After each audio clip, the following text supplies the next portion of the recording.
राधे राधे। जय जय श्री राधे।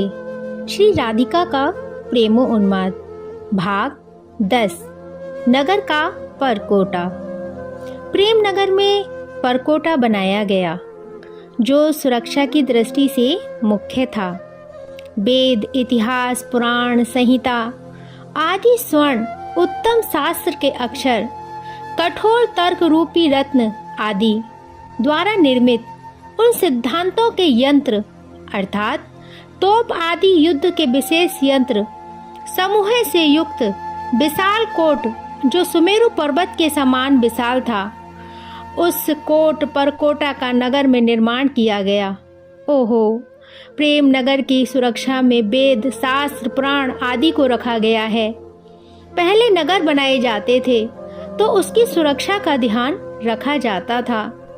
परकोटा बनाया जाता था जिसकी दीवार बहुत ऊंची होती थी। उसमें यंत्र भी होते थे जो अग्नि छोड़ते थे। ये सब नगर की सुरक्षा के लिए होता था। यहाँ बड़ा अच्छा रूपक प्रस्तुत किया गया है कि प्रेम नगर की सुरक्षा के लिए परकोटा बनाया गया। उस परकोटा में वेद, शास्त्र, पुराण आदि की ही ऊंची दीवार बनाई गई। सुंदर भी दिखाई देना चाहिए, इसलिए इतिहास, संहिता आदि को स्वर्ण के रूप में कहीं कहीं सजाया गया। तर्क, कर्कश तर्कों को अग्नि यंत्र तोप के रूप में रखा गया। विलक्षण है ये बात। वेद आदि का प्रवेश नहीं है इस नगर में, ये बताया गया है।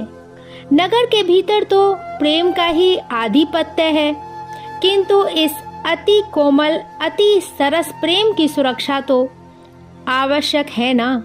इसलिए सुरक्षा के लिए वेद, शास्त्र, उनके कठोर सिद्धांत, उनके कठोर तर्कों को यंत्र बनाया गया ताकि कोई इस नगर पर आक्रमण ना कर सके। अद्भुत है ये बात। महाप्रभु श्री वल्लभाचार्य जी के पास कोई सेठ जी गए। उन्होंने जाकर प्रश्न किया, क्या कर्मकांड आवश्यक है? सोचा नहीं था बाल कृष्ण के अनन्य निष्ठ महाप्रभु श्री वल्लभ ऐसा भी उत्तर दे देंगे। उन्होंने उत्तर दिया, हाँ आवश्यक है। फिर भक्ति? सेठ जी का दूसरा प्रश्न था।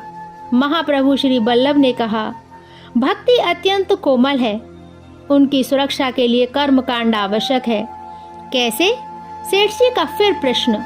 महाप्रभु ने उत्तर दिया, जैसे कांटे फूल की सुरक्षा करते हैं, ऐसे ही कर्म कांड भक्ति की सुरक्षा करते हैं।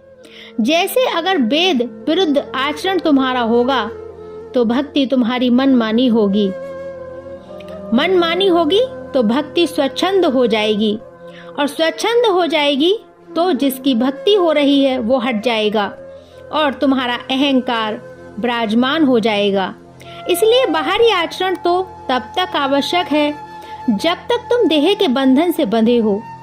यहाँ लिखा है, प्रेम नगर की सुरक्षा में जिस परकोटा का निर्माण हुआ उसमें वेद, पुराण, शास्त्र इन सब की ऊंची दीवार खड़ी की गई है और कठोर तर्क आदि के यंत्र लगाए गए हैं जिसे तोप कह सकते हैं, जिससे बाहरी शत्रु प्रेम नगर में प्रवेश न कर सके। बाहर ये सब है, वेद आदि। ठीक है, इसका अर्थ ये भी है कि जब तक आपका प्रवेश प्रेम नगर में नहीं है, आप इन सब का अभ्यास कीजिए। वेद आदि पढ़िए, शास्त्र का स्वाध्याय कीजिए, समय पर उठिए, समय पर स्नान कीजिए, मंत्र जाप आदि खूब जपिए, अपने सिद्धांत पर चलिए। और ये सब आपको इसलिए करना है कि कल आपको अपने प्रेम की सुरक्षा तो चाहिए ना। मनमानी होगी तो फिर वो और नुकसानदेह है, हानि होगी। हृदय में विराजे प्रेम का ही नुकसान होगा। मुझसे एक विप्र युवक ने पूछा, मुझे निकुंज की उपासना में जाना है, क्या करूं? मेरा सीधा उत्तर था, पहले सिखा, चोटी रखो। वो चौंक गया। निकुंज की उपासना में इसकी क्या जरूरत है? मैंने कहा, उस रस तक पहुंचने के लिए तुम्हें अभी बहुत कुछ करना होगा। मैं ये देख रहा हूँ कि तुम इतनी सी बात मान पाते हो या नहीं। 2 महीने में वो फिर आया और सिखा रख कर आया था। मुझसे बोला, अब मैंने कहा गायत्री मंत्र जाप करते हो? उसने कहा नहीं। मैंने कहा पहले गायत्री जपा करो। वो गया और गायत्री जाप करने लगा। तीसरी बार आया तो मैंने उससे कहा अब संध्या वंदन करो, सूर्य को जल दो। वो पूछना चाह रहा था इन सबका निकुंज उपासना से क्या संबंध है, पर वो अब समझ रहा था। उसने त्रिकाल संध्या भी आरंभ कर दिया। इसके बाद जब वो आया तो मैंने उसे युगल मंत्र के जाप में लगाया, 1.25 लाख नित्य। फिर गोपाल मंत्र दिया और गिरिराज जी में इसी अधिक मास में उसने गोपाल मंत्र का अनुष्ठान पूर्ण किया। अब इन दिनों वो गिरिराज जी की तलहटी में बैठकर महावाणी जी का पाठ करता है और रसिकों की उत्तम स्थिति उसने पाली है। मुझसे उसने पूछा था अब क्या करूं? मैंने उससे कहा अब सब छोड़ दो, गायत्री जाप संध्या आदि, अब बस युगल नाम जाप और महावाणी जी का पाठ करो। उसने मुझसे पूछा था आपने ये रस पहले क्यों नहीं बताया? मैंने कहा इस रस की सुरक्षा के लिए पूर्व में ये सब आवश्यक था। अब तुम आनंद से प्रेम नगर में विचरो, क्योंकि वहाँ वेद गायत्री शास्त्र तर्क आदि का प्रवेश नहीं है। ये तो हमारी भक्ति प्रेम की सुरक्षा के लिए है। हे रसिको, यह बहुत गंभीर बात है, गंभीर से भी गंभीर। प्रेम के नाम पर पाखंड उचित नहीं है, प्रेम के नाम पर मर्यादा का त्याग उचित नहीं है।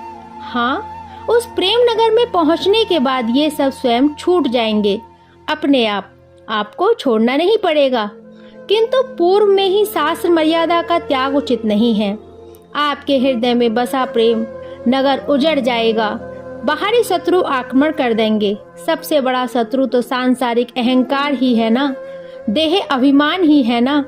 किंतु वेद शास्त्र आदि का वह पहले परकोटा लगा लो, मर्यादा सिद्धांत आदि की ऊंची दीवार खींच दो, फिर प्रेम नगर में जाओ, उसे सजाओ, उसे संवारो, तब वेद छूटेंगे ही, शास्त्र सब बाहर ही रह जाएंगे, सिद्धांत बस प्रेम का अपना ही रहेगा।